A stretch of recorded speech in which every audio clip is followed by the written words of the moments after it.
নমস্কার বন্ধুরা, আমি টুসিস কিচেনে সবাইকে সাদর আমন্ত্রণ জানিয়ে শুরু করছি আজকের নতুন রেসিপি। আজকে আমি পনির দিয়ে অপূর্ব স্বাদের একটি রেসিপি আপনাদের সাথে শেয়ার করব। মশলা পনির। আমরা সাধারণত রেস্টুরেন্টে এই ধরনের রেসিপি খেয়ে থাকি। আজকে আমি রেস্টুরেন্ট স্টাইলের মশলা পনির তৈরি করে দেখাবো। রেসিপিটি ভালো লাগলে অবশ্যই আমার চ্যানেলটিকে লাইক, কমেন্ট ও সাবস্ক্রাইব করে আমার পাশে থাকবেন। আর নোটিফিকেশান বেল আইকনটা অবশ্যই অল ক্লিক করে রাখবেন নতুন নতুন রেসিপি নোটিফিকেশানের জন্য।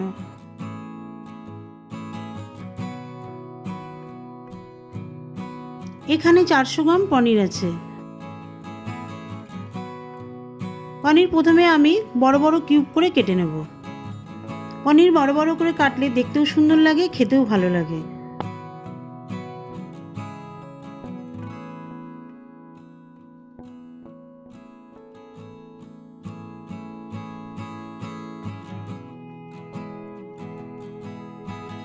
আমি এখানে পনিরের বড় বড় টুকরো করে কেটে নিয়েছি। এটা মনে করলে ছোট ছোট টুকরো করেও কেটে নিতে পারেন, এতে স্বাদের কোনো ডিফারেন্স আসবে না।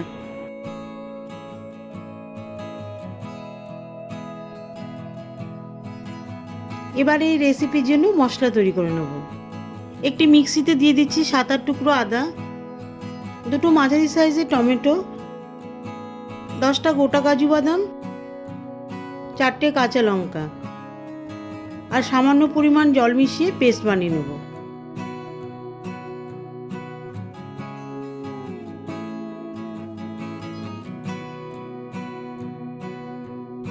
সব মশলার একটা ঘন পেস্ট তৈরি করে নিয়েছি। এবারে রান্না করব।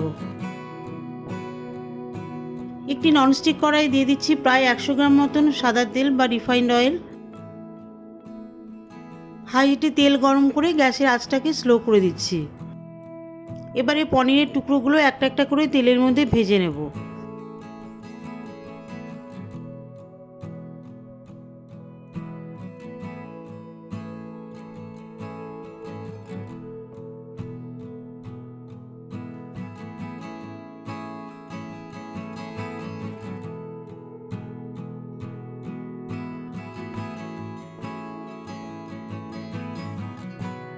পনিরের উপরে সামান্য পরিমাণ লবণ ছড়িয়ে দিয়ে পনিরগুলোকে উল্টে পাল্টে হালকা করে ভেজে নেব। খুব বেশি ডিপ ফ্রাই করব না, তাহলে পনিরগুলি শক্ত হয়ে যাবে, খেতে ভালো লাগবে না।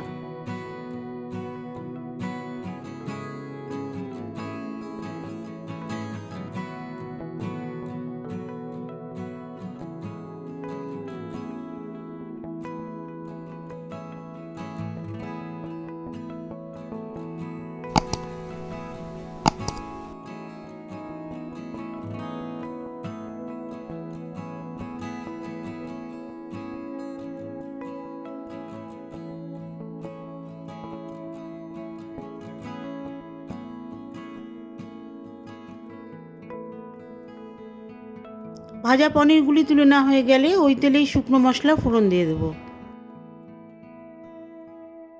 দিয়ে দিচ্ছি হাফ চা চামচ মতন গোটা মৌরি, একটা মাঝারি সাইজের দারচিনি স্টিক, 4টে এলাচ, 4-5টা লবঙ্গ, 5-6 টুকরো গোলমরিচ আর ছোট একটা জৈত্রী পাপড়ি। এই সমস্ত গোটা মশলা তেলের মধ্যে ভালো করে ভেজে নেব।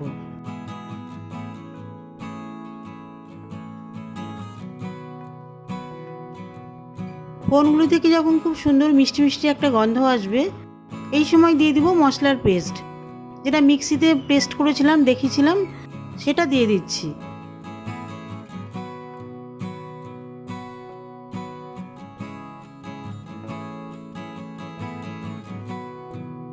মশলা তেলের মধ্যে 2-3 মিনিট নাড়িয়ে দিয়ে দেব 1 চা চামচ মতন হলুদ গুঁড়ো, 1 চামচ জিরে গুঁড়ো, 1 চামচ ধনে গুঁড়ো, 1 চামচ শুকনো লঙ্কার গুঁড়ো।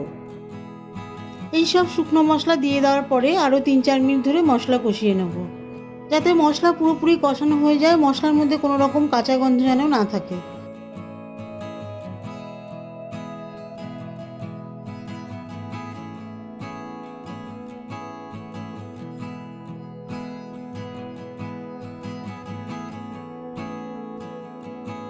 মশলা কষানো হয়ে গেলে এবারে দিয়ে দেব 3 চামচ টক দই।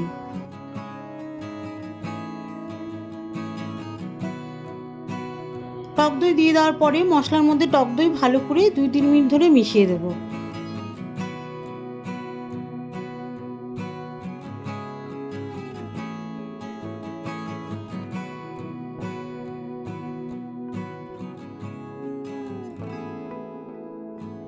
এরপর দিয়ে দেবো 1 চা চামচ চিনি। চিনি দিলে দইয়ের মধ্যে যে অতিরিক্ত টক ভাব থাকে সেটা পুরোপুরি চলে যাবে। গ্রেভির মধ্যেও আলাদা একটা স্বাদ আসবে।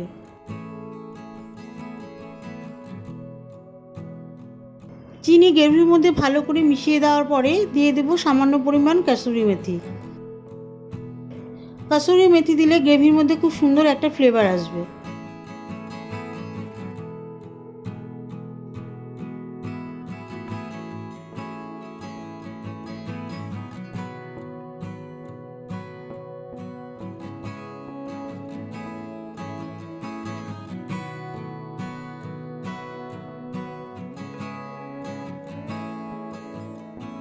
কাসুরি মেথি গ্রেভির মধ্যে ভালো করে মিশিয়ে দেওয়ার পরে ছোট গ্লাসের 1 গ্লাস মতন জল দিয়ে দেব। সেই সাথে দিয়ে দেব 1/2 চা চামচ মতন লবণ আর 1 চা চামচ মতন গরম মশলার গুঁড়ো।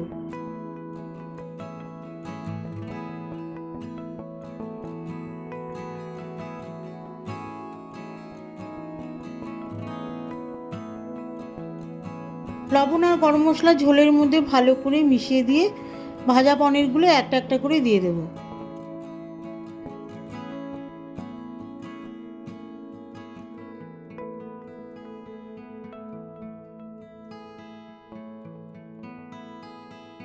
এবারে ভাজা পনিরগুলি ভালো করে ঝোলের মধ্যে মিশিয়ে দিয়ে ঢাকা দিয়ে দেব।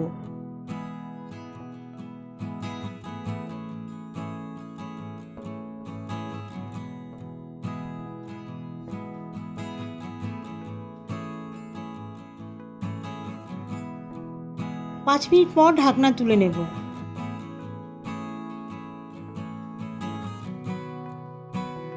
এই রান্নাটা কিন্তু বন্ধুরা আমি পুরোপুরি মিডিয়াম টু হাইটে করছি।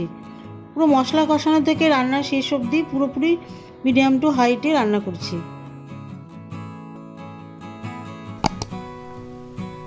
গ্রেভি কিন্তু পুরোপুরি ঘন হয়ে এসছে।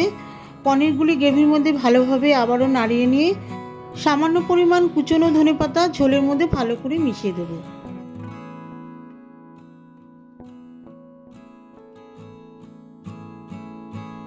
ধনেপাতা গ্রেভির মধ্যে ভালো করে মিশিয়ে দেওয়ার পরে গ্যাস অফ করে দেব।